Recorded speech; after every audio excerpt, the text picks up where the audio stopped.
Carwyn Jones from Danacoed, Llanwrda, previously born and bred in Bryn Haelog, Llansadwrn. Well, as far as I'm concerned, there's all the pollution of the dipping, sheep dipping and God knows what. Farmers don't like to hear that, but I think it's true.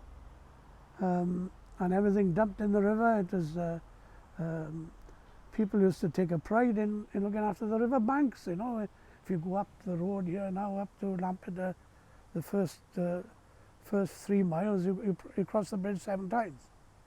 And, you know, there's trees overhanging there. Not that the tree overhanging would be any problem, but there's black bags there and God knows what. It all needs cleaning up. I had a pub in Llandovery then when the dam was going, right?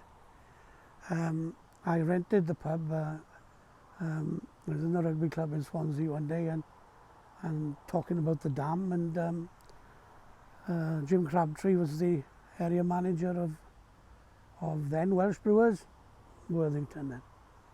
And Maury Evans was captain of the Whites, and they were playing the Harlequins. Maury and I were big mates, and he said, "When are you going up to Llandovery then, Carwyn?" I said, "Well, I'm starting the week Monday at the dam, see, but I haven't got a house." And 2 pubs going, Jim Crabtree interrupted. So if you remember in the Whites Club, there was a kiosk in the corner.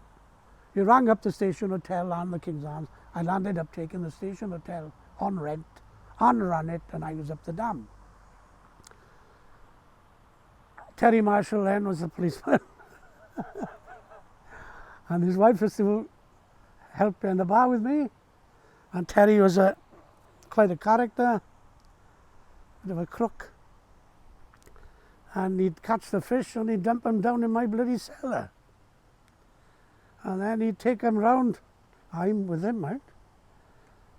You're not going to tell this in the thing, you know.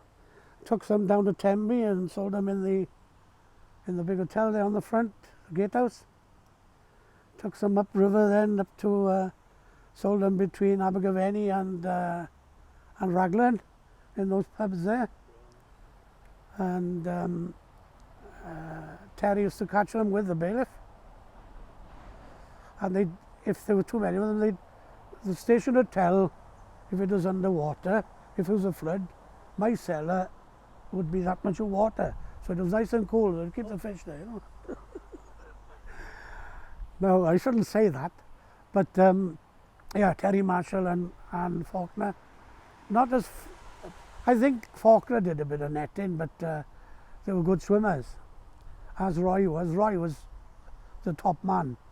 He didn't get involved with them. I think he did once, but he could stay underwater, you know, and I couldn't. I'd have to get with the stick and a snare from the bank. But only again 1 or 2. You know, I didn't do it. Terry Marshall did it for a bit of extra cash. Don't name him, mind.